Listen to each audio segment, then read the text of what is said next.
Livro de Gênesis, capítulo 1, verso 1. Nós vamos ler versos 1 e 2. Estamos dando início a uma série de mensagens expositivas nos 11 capítulos iniciais do livro de Gênesis.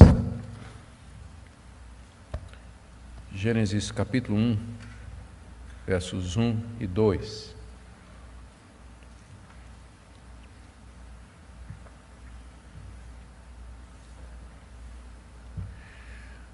Ouçamos a leitura. Gênesis capítulo 1, versos 1 e 2. No princípio, Deus criou os céus e a terra. A terra era sem forma e vazia. Havia trevas sobre a face do abismo, e o Espírito de Deus se movia sobre as águas. Oremos. Senhor, nós estamos diante das palavras iniciais da Tua grande revelação. E quão profundas e desafiadoras elas são. Nós queremos pedir entendimento, nós queremos pedir discernimento espiritual, à medida que nós tentamos entender todos os mistérios que aqui estão revelados e ficar em paz com relação àqueles que não estão. Nós pedimos, ó Pai, que Tu nos guardes e abençoes na série de mensagens que queremos fazer nesse livro, de maneira que traga entendimento, que traga fortalecimento à nossa fé, compreensão da nossa fé. É o que nós te pedimos em nome de Jesus. Amém. Queridos, conforme dito, nós iniciamos hoje, pela manhã, uma série de mensagens no livro de Gênesis. Não no livro todo, mas nós vamos do capítulo 1 até o capítulo 11. Pode ser que, se chegarmos no final do capítulo 11 e a gente perceber que foi bem, porque isso aqui é um desafio para mim. Eu nunca preguei expositivamente em Gênesis. Então, se até o capítulo 11 a gente vê que está indo bem, dando certo, a gente arrisca até os 50, não é? O livro de Gênesis está dividido em duas grandes partes. Primeiro, a história de como tudo começou, capítulo 1 até o capítulo 11, e depois a história de Abraão e os seus descendentes, que é do capítulo 12 até o capítulo 50. Então, vamos começar modestamente. O alvo é modesto, é apenas o capítulo 1 até o capítulo 11. Se Deus nos der graça, quem sabe a gente vai até o final do livro todo. Esses capítulos iniciais de Gênesis, capítulos de 1 a 11, também chamados de a história primeva, a história primordial, primeira história, trata de temas extremamente cruciais para a fé cristã. E alguns desses temas estão em bastante evidência hoje, na relação do cristianismo com a sociedade, com a cultura, a questão dos valores. Por exemplo, aqui nós lemos como tudo começou. Lemos por que existe algo em vez de nada. Por que tem uma realidade em vez de nada? Nós lemos aqui nesses capítulos iniciais. Aqui nós lemos a origem da vida, a origem do ser humano. Aqui nós temos a origem do casamento e da natureza do casamento, a base pela qual nós lutamos pelo casamento, o casamento monogâmico, heterossexual. Aqui nós também aprendemos por que existe tanto mal no mundo, por que existe tanta injustiça, por que as pessoas se matam, se odeiam, apesar de Deus ter feito tudo muito bom. E tudo isso nos aponta e nos traz a resposta para a pergunta: por que nós precisamos do Evangelho e por que nós precisamos de um Redentor? Todas essas questões estão aqui nos capítulos iniciais do livro de Gênesis, a ponto de alguém já ter dito que se você tirar esses capítulos iniciais, o resto da mensagem da Bíblia não faz o menor sentido. Você não vai entender o que é que vem depois, né? O porquê do que é que se sucede. Nessa série, então, nós vamos tratar dessas questões, mercê de Deus. Vamos começar vendo algumas coisas introdutórias a respeito do livro de Gênesis. Aqui é muito importante que nós, ao estudarmos a Bíblia, ou qualquer parte da Bíblia, nós procuremos lembrar quando essa parte foi escrita, por quem, para quem, com que propósito, o que é que trata. Não é que isso é essencial para nós termos acesso ao significado do texto, significado salvador. Porque de alguns livros a gente não sabe nem quem é o autor, nem quando foram escritos. Entretanto, qualquer pessoa lendo a Bíblia com o uso ordinário, o uso normal das suas facilidades, pode chegar ao conhecimento salvador de Jesus Cristo, lendo a Bíblia normalmente. Mas você tendo o conhecimento mais aprofundado dessas circunstâncias, isso lhe dá uma clareza maior em você entender a mensagem da Bíblia. Por isso que nós queremos fazer algumas questões, ou trazer algumas questões introdutórias aqui. Primeiro, Gênesis é o primeiro livro da Bíblia, seu nome significa princípio, palavra grega, hebraica, bereshit, que é logo a primeira palavra. Então, é isso que dá o nome ao livro de Gênesis, ele é o livro do princípio. E ele sempre é tratado e referido na Bíblia juntamente com os 4 outros livros que vêm depois, Êxodo, Levítico, Número e Deuteronômio. Esses 5 livros formam o Pentateuco, ou a Torá, ou a Lei. E eles todos são atribuídos a Moisés. E essa é a nossa posição. É a posição do cristianismo histórico, é a posição do cristianismo clássico, de que esses 5 livros, Gênesis até Deuteronômio, eles foram escritos por Moisés, o grande legislador da nação de Israel. A única parte que Moisés não escreveu foi a parte que relata a sua morte, que está no final de Deuteronômio. Então, provavelmente, o seu sucessor, Josué, foi quem escreveu o capítulo final, onde se narra a morte de Moisés e como Deus o sepultou. Por que nós dizemos que é Moisés e qual a importância disso? Bem, o próprio livro, os próprios 5 livros, o Pentateuco, em várias partes eles dizem, e Deus disse a Moisés, escreve, escreve, escreve. Dezenas de vezes nós encontramos referências ao fato de que Deus mandou Moisés escrever aquilo que ele estava vendo, aquilo que ele estava presenciando. E depois disso, depois dos 5 livros, os livros que vêm depois, no Antigo Testamento, sempre se referem ao Pentateuco como sendo a lei de Moisés ou o livro de Moisés, dezenas de vezes. E outras expressões semelhantes, sempre atribuindo a Moisés a autoria dos 5 primeiros livros da Bíblia, Gênesis inclusive. O Senhor Jesus Cristo considerava que foi Moisés quem escreveu os primeiros 5 livros. Ele se refere a dezenas de passagens do Pentateuco como tendo sido autoradas por Moisés. Por exemplo, ele se refere às leis de pureza como tendo sido escritas por Moisés. Ele diz que a lei foi Moisés que deu a lei do divórcio. Ele diz que foi Moisés que escreveu os 10 mandamentos. Ele diz que foi Moisés que escreveu aquele episódio da sarça ardente que está no livro de Êxodo. Ele disse que Moisés escreveu sobre ele, Moisés escreveu sobre mim, está se referindo ao Pentateuco. Então não há dúvida de que o Senhor Jesus cria que foi Moisés quem escreveu o livro de Gênesis e os 4 livros que vêm depois. Na mesma toada foram os discípulos de Jesus, os primeiros cristãos, não somente judeus como gentios, mas eles também consideravam que Moisés é o autor dos 5 livros, da Torá, do Pentateuco.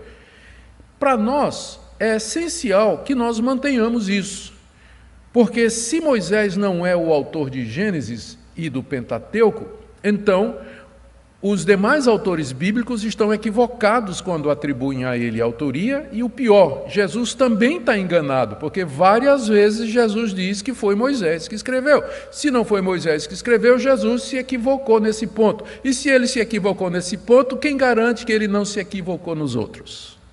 E aí a credibilidade de toda a Escritura está em jogo. Por isso que a autoria de Moisés é importante para nós. Moisés escreveu esses 5 livros, Gênesis a Deuteronômio, durante os 40 anos que Israel permaneceu no deserto. Foram 40 anos de peregrinação, de viagens, onde Deus revelou-se à nação de Israel, sustentou aquele povo durante 40 anos com pão caído do céu, fez sinais e prodígios e estabeleceu a autoridade de Moisés. Nós temos convicção bem clara de que, pelo menos o livro de Deuteronômio, ele foi escrito às vésperas da entrada na Terra Prometida. Moisés já sabia que não ia entrar na Terra Prometida, e ele fez vários discursos, 5 discursos, ali nas planícies de Moabe, à beira do rio Jordão. Do outro lado estava a cidade de Jericó. Ele fez 5 grandes discursos que compõem o livro de Deuteronômio, preparando o povo para entrar na terra prometida. É chamado de Deuteronômio, é uma combinação de 2 palavras gregas, que significa repetir a lei, ou a lei de novo, onde Moisés repete tudo o que ele disse de Gênesis até o livro de Levítico. Então, ali, prestes a entrar na terra prometida, quando todo o povo estava se preparando para atravessar o Jordão e entrar na terra prometida. É nessa ocasião que ele escreve o último livro, Gênesis, tendo sido escrito um pouco antes também. Com que propósito, então, Moisés teria tido o trabalho de escrever esses 5 livros no deserto, preparando ou às vésperas do povo entrar na terra prometida? Nós podemos pensar em várias razões, sem entrar na questão divina, de que o plano de Deus era que tudo isso ficasse registrado para toda a história, para nós hoje que estamos aqui. Mas sem entrar nessa perspectiva divina, quais seriam, humanamente falando, as razões pelas quais Moisés teria escrito esse livro? Primeiro, ele queria reorientar a visão de mundo dos israelitas. Os filhos de Abraão tinham passado 400 anos no Egito, e lá eles tinham adorado outros deuses. Eles tinham aprendido a ver o mundo como os egípcios viam. Eles tinham adorado a natureza, eles tinham perdido o conceito de Deus. Quando Moisés foi lá dizer para eles, o Deus dos seus pais me mandou aqui, quem é esse Deus? Os israelitas foram, durante 400 anos, reorientados a pensar de uma maneira diferente daquela de Abraão, Isaque e Jacó. Então, era preciso que eles tivessem por escrito, um relato por escrito, da origem da fé deles, como tudo começou, quem é Deus, a aliança de Deus com os seus pais, as promessas que Deus tinha feito para eles, a lei de Deus. Era preciso dar tudo isso. Reorientar a visão daquele povo. Segundo, Moisés quer explicar a origem de certas leis que com certeza pareceriam muito estranhas para aquele povo que tinha passado tanto tempo no Egito. Por exemplo, por que guardar o sábado? Nós vamos ler, porque Deus criou o mundo em 6 dias e descansou no 7º. Ou por que ser fiel no casamento? Porque Deus só criou um homem e só criou uma mulher. Não criou 2 homens e uma mulher, nem uma mulher e 2 homens. Ele criou o primeiro casal. Então, essa é a razão pela qual não adulterarás. Por que tem pena de morte? Porque Deus fez o homem à sua imagem e semelhança. E Deus zela pela vida. Deus é pró-vida. Deus é pró-vida. Por que é proibido adorar a Deus através de imagens? Nós durante 400 anos adoramos lá no Egito através de imagens. Por que agora essa proibição? Porque Deus é espírito, Ele não é a natureza, Ele já existia antes de tudo que há, Ele é que criou todas as coisas. Você não pode adorar a natureza em vez de adorar o Criador. Então, a origem de todas as leis está no livro de Gênesis. Por que é que Deus deu essas leis? Qual o sentido delas? Qual o propósito delas? E também havia uma outra questão que era importante. Qual é a base moral para a gente invadir essa terra, matar esse povo e tomar conta dessa terra? Nós vamos saquear esse povo. São 7 nações que estão em Canaã. E Deus está mandando que a gente vá lá, destrua essas nações e se aposse da terra deles, da riqueza deles, das vinhas. Por que isso? Resposta: porque Deus criou a terra. Ele criou tudo o que existe, portanto Ele dá a quem Ele quer. Ele pode fazer da terra o que Ele quiser. Por isso Ele está dando a vocês essa terra. É dele para Ele dar a quem quiser. A escritura do universo está na mão de Deus. Ele dá a quem Ele quer. E além do mais, como Ele é o Criador do homem, e porque o homem caiu, Deus se reserva o direito de julgar as nações, de castigar as nações, e vocês vão entrar como instrumento do juízo de Deus contra esses povos que se desviaram dele. Era preciso explicar aos israelitas qual é a base moral pela qual eles iam entrar ali naquela terra e destruir todas aquelas nações e tomar posse da terra deles. Era preciso mostrar também a superioridade de Deus aos deuses do Egito e aos deuses dos cananeus, os povos que habitavam naquela terra. Lá no Egito, os israelitas tinham adorado o Deus Sol, mas agora eles vão aprender que Deus criou o Sol. Deus criou o Sol. Deus é superior a todos os deuses do Egito e superior aos deuses que eles vão encontrar ali em Canaã, que são adorados por aqueles povos. Porque nós, eles poderiam perguntar, porque diante de tantas nações, o poderoso Egito, a grande Mesopotâmia, por que somente a nós Deus escolheu? E a resposta está no livro de Gênesis. Porque ele amou Abraão, ele chamou Abraão, escolheu Abraão de entre todos e disse: eu faço uma aliança contigo e com a tua descendência. Entende por que Gênesis é importante? Ele dá a base de tudo mais, ele explica tudo. E o povo precisava saber isso antes de entrar na terra prometida. Precisava saber que Deus tinha feito uma aliança com Abraão e com seus descendentes, que Deus tinha prometido dar aquela terra. Há 400 anos atrás, Deus tinha prometido que aquela terra seria deles.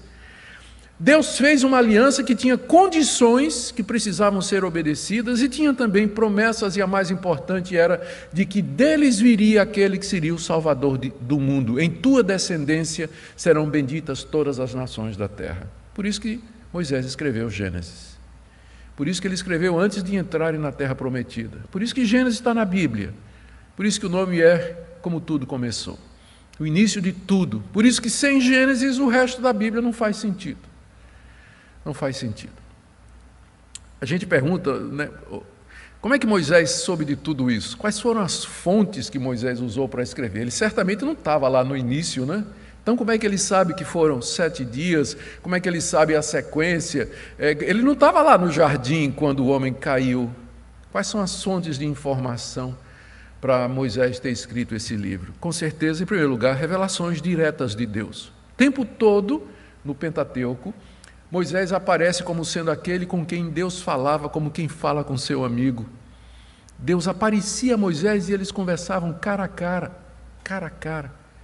Então, quanta coisa Moisés não recebeu diretamente de Deus. Além disso, haviam as tradições orais que remontavam lá ao próprio Éden.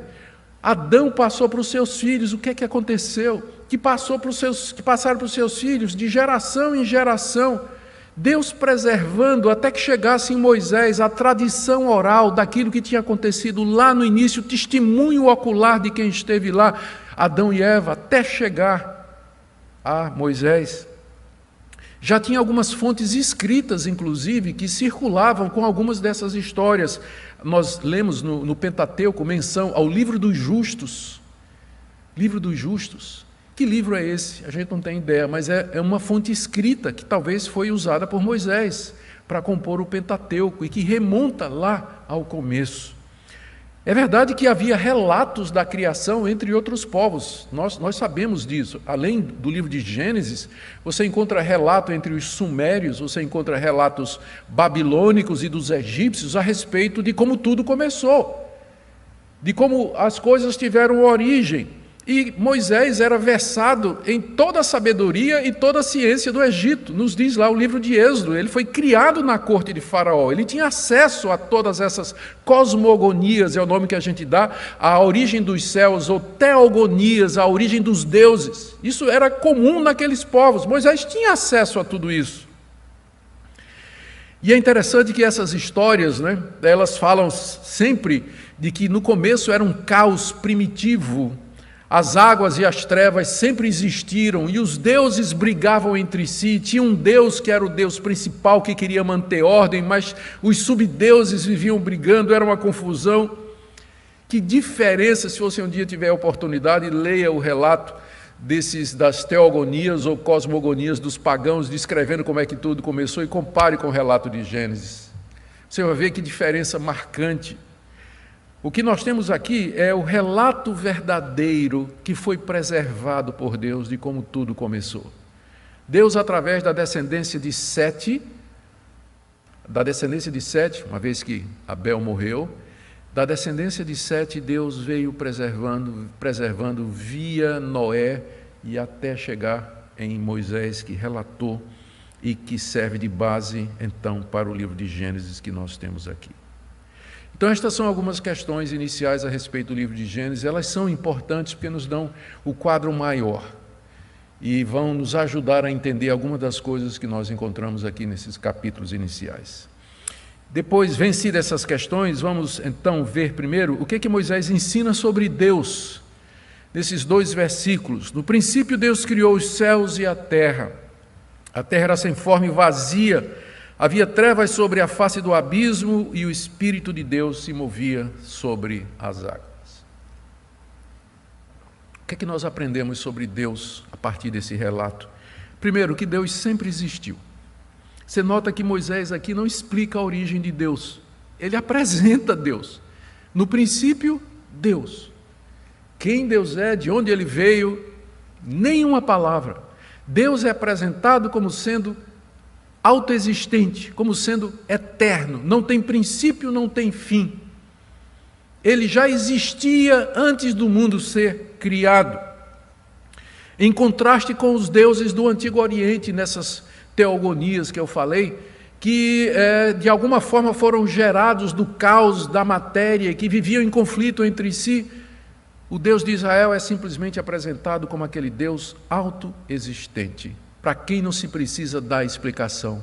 Por isso que o nome dele mais adiante, quando ele se revela, é esse, Yahweh. Eu sou o que sou. Você não tem como me definir. Eu sou o que sou. No princípio, Deus. Deus. Ele é antes de todas as coisas, ele sempre existiu, ele não tem início, ele não tem começo, ele não foi gerado, nunca houve um momento de tudo que existe em que Deus não fosse. Ele era, é e sempre será o que ele é. Eu sou o que sou. Segundo, nós aprendemos que Deus é um ser pessoal e não uma mera força ativa. Deus tem um plano, ele tem um propósito, ele teve um objetivo ao criar.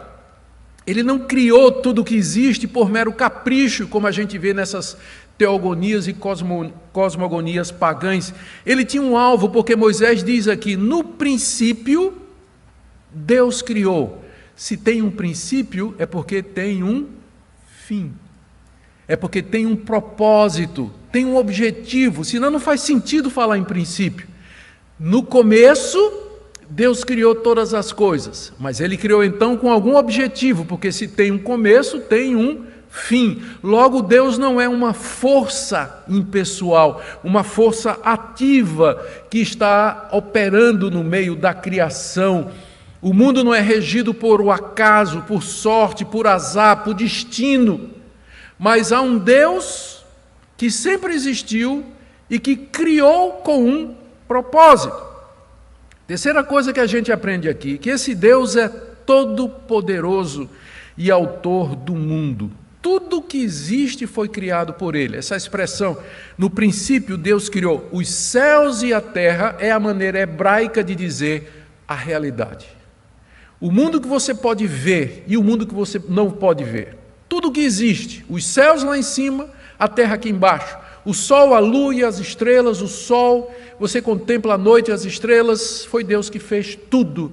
E olhando a natureza, os animais, a vida, o ser humano, os detalhes geográficos, não existe nada da realidade que não tenha sido criado por Deus. Aliás, essa palavra criar, no princípio Deus criou, é o verbo hebraico bará, toda vez que ele aparece no Antigo Testamento, o sujeito é Deus. Nunca tem, e o homem criou, bará, nunca.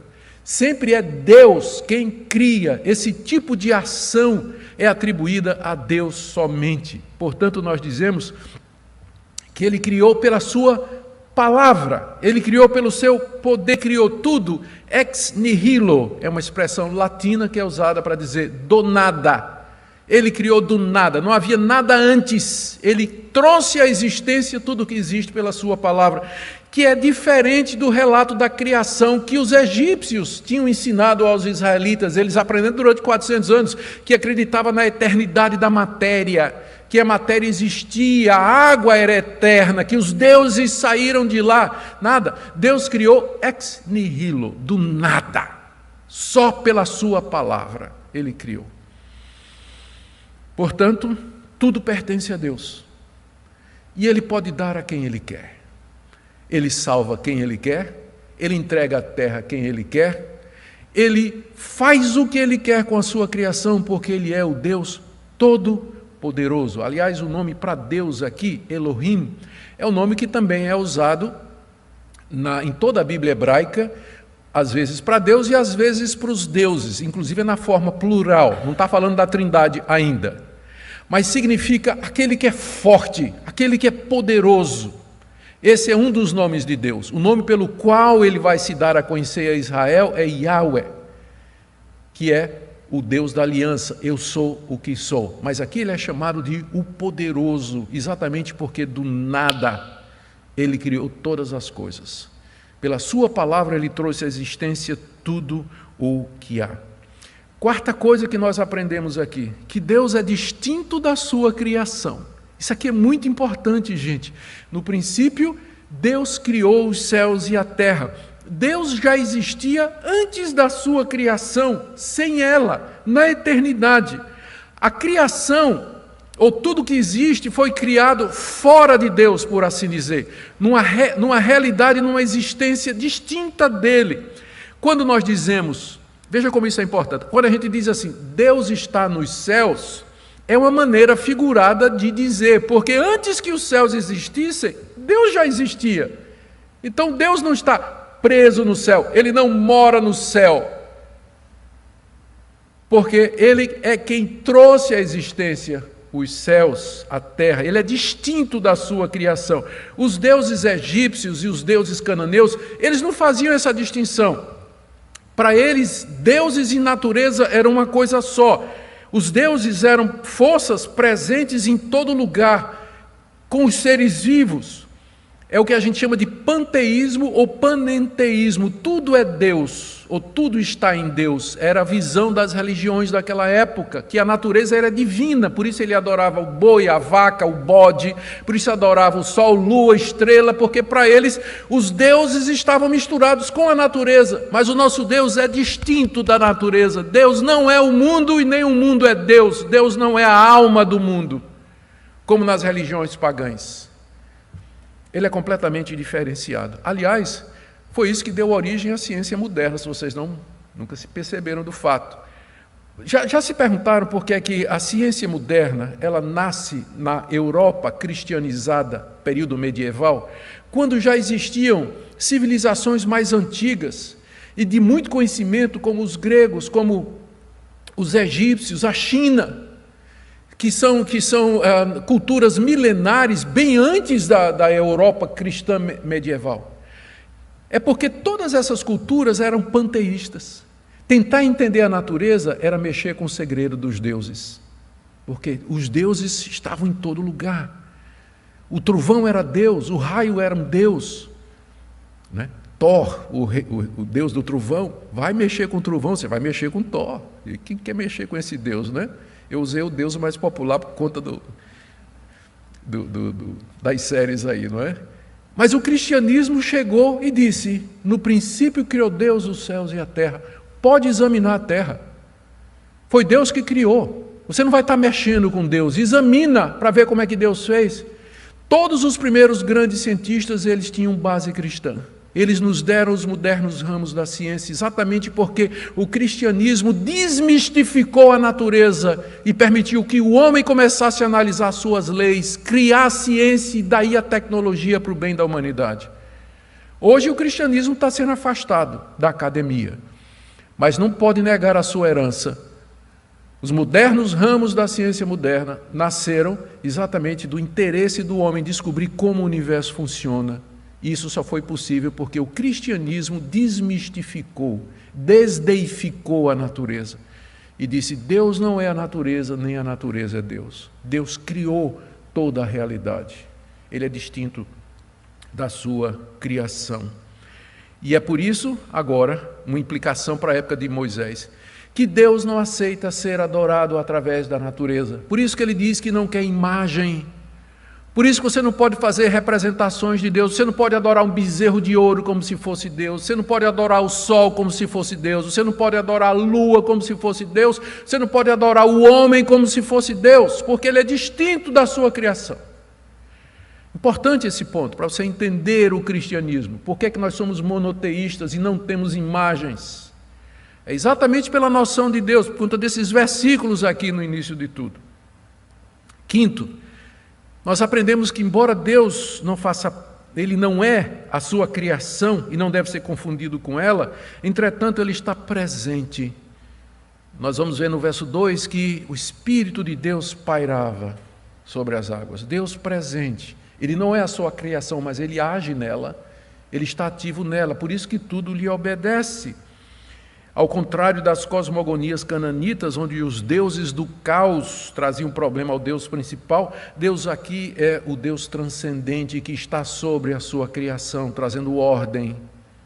O Espírito de Deus pairava sobre a face das águas. E por último, nós aprendemos a respeito do nosso Deus, que existe uma pluralidade de pessoas em Deus. Verso 1, Deus criou. Verso 2, o Espírito de Deus. A palavra Espírito, ruach, em hebraico, significa vento também. Só que não tem como traduzir vento aqui, no sentido de sopro. A tradução correta é o Espírito de Deus. O Espírito de Deus pairava sobre a face das águas. Mais adiante, nós vamos ler no verso 26, façamos o homem à nossa imagem e semelhança. Quem são estes? Né? Façamos, é plural. Ou no capítulo 3, verso 22, o homem se tornou como um de nós. Ou no capítulo 11, verso 7, desçamos e confundamos a linguagem do homem, no episódio da Torre de Babel. Aqui você já tem o princípio, a semente da doutrina de que o Deus de Israel é uma pluralidade de pessoas. É um único Deus, mas nele você tem o Espírito e a palavra com a qual ele criou todas as coisas. Início do Evangelho de João. No princípio era o verbo é a palavra, haja luz, haja isso, haja aquilo. No princípio era o verbo, e o verbo estava com Deus, e o verbo era Deus. Deus Pai, Deus Filho e Deus Espírito Santo. Vamos correr agora para aprender o que é que Moisés ensina sobre o mundo, né? Eu tinha pensado ingenuamente que 2 versículos dariam para fazer dentro do tempo aqui, mas é muita coisa, né, que a gente tem. Vamos lá. O que é que Moisés ensina sobre o mundo? Primeiro, que os céus e a terra representam toda a realidade visível e invisível. Quando ele diz os céus, se refere ao sol, lua, as estrelas, e terra, o nosso mundo observável, tudo que neles há. Segundo, que o mundo, tudo que existe, teve um começo. O mundo não existiu sempre. Ao contrário do conceito pagão de que a matéria e a água eram eternos e que os deuses vieram de lá. Portanto, o mundo não é autoexistente, mas ele depende de Deus. Terceiro, o mundo não é divino e nem Deus é o mundo. Já falei sobre isso. Quarto, o mundo e tudo que nele há foram criados em etapas. E não tudo e todos de uma única vez. Você vê que no verso 1, é dito que no princípio Deus criou os céus e a terra. E no verso 2 diz que a terra era sem forma e vazia. O primeiro ato de Deus foi da massa informe de água e terra, misturados. Água aqui representada por abismo ou fonte subterrânea, como é usado o termo no restante da Bíblia. Ela foi feita, ou tudo foi feito sem forma, não tinha ainda forma. Imagina aquela massa de água, de terra em plena escuridão. É chamado de vazio porque não tinha ainda vida, não tinha seres que nela habitavam. A escuridão tomava conta de todas as coisas porque Deus não tinha feito a luz ainda. Então, no começo, esse é o primeiro passo. Deus cria a matéria-prima, por assim dizer. A massa bruta era criada ali. Entretanto, que é outra coisa que nós aprendemos, o Espírito de Deus já se movia sobre a face das águas. Perceba, verso 2. A terra era sem forma e vazia, havia trevas sobre a face do abismo. Que abismo é esse? Resposta na frase seguinte. E o Espírito de Deus se movia sobre o abismo, sobre as águas. A palavra abismo aqui representa as águas. Então, toda aquela massa sem forma convoluta, mas o Espírito de Deus se movia sobre eles. Essa frase aqui, o Espírito de Deus se movia, esse verbo ele é usado várias vezes na Bíblia hebraica para significar uma ave chocando o seu ninho. Uma ave gigantesca sobre o seu ninho, chocando os ovos, preparando para que eles venham à luz. É o mesmo verbo que é usado aqui, o Espírito de Deus sobre a criação, sobre a massa informe, preparando para o próximo passo, que serão os 6 dias, onde Deus vai criar tudo direitinho, que é o que nós veremos na próxima mensagem, se Deus permitir. Espírito de Deus, isso significa que no tempo certo e no tempo apropriado, dentro dos seus planos, Deus haveria de fazer esse mundo lindo, belo, maravilhoso, complexo, rico, misterioso, que nós temos diante de nós e onde nós vivemos. Algumas aplicações práticas para terminarmos. Primeiro, receba esse relato pela fé. Aqui não se trata de um relato científico. Não coloque a ciência em curso de colisão com isso, porque o propósito da Bíblia não é dar um relato científico de como tudo começou. Ele está dizendo que Deus é o autor de tudo. Não existe nada que não tenha sido feito por Deus. E a ciência não pode postular nada que seja contrário a isso. E, na verdade, a verdadeira ciência não postula nada contra isso. Vocês têm que fazer a diferença entre ciência e o materialismo naturalista que tem dominado pesquisadores e cientistas hoje, que já parte do pressuposto de que não existe Deus. O livro de Gênesis ele não usa linguagem científica, ele não foi feito para isso. Ele foi feito para nos dizer todos esses pontos que eu afirmei. A matéria não é eterna, ela tem um princípio, há um Deus que sempre existiu, criou todas as coisas, é um Deus pessoal, ele tem um propósito, ele é distinto da sua criação e ele criou o mundo através de etapas, não criou tudo de uma vez, embora pudesse ter sido feito. E ele fez isso para mostrar que ele é o Deus de ordem, o Deus que organiza todas as coisas. Então, os detalhes disso, nós podemos aprender alguma coisa com a ciência, claro. Podemos aprender alguma coisa à medida que a gente investiga como o mundo funciona, nós podemos aprender, mas nada que possa contradizer isso que a palavra de Deus nos diz. Por isso que em Hebreus, capítulo 11, verso 3, o autor diz assim, e esse seria o sumário do Novo Testamento: pela fé entendemos que foi o universo formado pela palavra de Deus, de maneira que o visível veio a existir das coisas que não aparecem.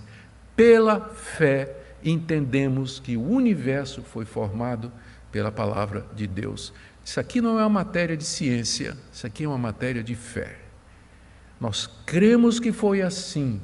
A ciência não pode provar nem desprovar. Nós recebemos como revelação de Deus. Foi assim que tudo começou. Segunda aplicação para você. Nós não temos respostas para muitas perguntas. Se você vai esperar, se você está esperando, ou se eu criei essa expectativa de que nós vamos dar resposta para tudo, é uma expectativa falsa. Porque tem muita coisa que a gente não sabe. Por exemplo, o tempo. Deus criou o tempo ou ele já existia? Deus vive no tempo. O texto não fala. A origem do mal. Capítulo 3, nós já vamos encontrar o diabo no jardim. De onde é que ele veio? Os anjos foram criados quando? O texto não diz. Nós vamos ficar com o que o texto diz. Onde o texto se cala, a gente vai se calar. Porque nós não temos respostas para questões. Porque o que Moisés está informando aqui aos israelitas era aquilo que eles precisavam saber para entrar na terra com segurança e dizer: essa terra é nossa por direito, o Deus Criador de tudo nos deu. Nós podemos especular algumas coisas, mas respostas definitivas nós não temos. Terceira coisa. Gênesis foi dado para você saber quem é Deus, o que é o mundo, por que nós somos maus, por que nós precisamos de redenção e para nos preparar para a glória eterna. Leia Gênesis com os olhos de cristão, evangelicamente, vendo ali o propósito redentor de Deus. De qualquer forma, esses versos iniciais do livro de Gênesis ensinam que algumas visões de mundo são incompatíveis com a fé cristã e que não dá para conciliar. Por exemplo, que o mundo é dominado por duas forças, o bem e o mal, chamado às vezes de dualismo, às vezes de maniqueísmo, é completamente incompatível. Só existe um Deus. A visão que às vezes o pessoal tem, que Satanás tem o mesmo poder de Deus, é um Deus ao contrário, é contra isso aqui. Há um só Deus, Satanás, um anjo caído, criado por Deus quando a gente não sabe, mas nunca é igual a Deus. Ou então a ideia da eternidade da matéria, que a matéria sempre existiu. Precisa fé para acreditar nisso, então eu prefiro crer num Deus criador como está aqui. Outros vão dizer que o mundo se autopariu, se autogerou. De repente, do nada, puf, apareceu alguma coisa. Me diga uma coisa, precisa mais fé para acreditar nisso do que para acreditar no relato de Gênesis, que o mundo se autogerou. Como alguns cientistas ateus têm dito hoje, porque não tem explicação. Não tem explicação. Nós adoramos ao Deus Criador, Supremo, Soberano do Universo, conforme nos é dito nessa palavra. Que nós nos curvemos diante dele nessa manhã, que nós o adoremos. Tudo isso é o palco que ele armou para a chegada do seu, como é dito a respeito de Jesus. Por ele, para ele, são todas as coisas. Nós vamos celebrar agora a vinda do Filho de Deus, que vai pisar no palco da história milênios depois de que tudo começou. E ele veio para ser o nosso Redentor. Amém? Nós vamos orar e em seguida passaremos à celebração da ceia. Nosso Deus, nós bendizemos o teu nome, porque tu és o único Deus verdadeiro, autor e criador de tudo. Diante de ti nos curvamos, agradecidos por tua revelação, agradecidos, ó Deus, porque sabemos que estás no controle de tudo.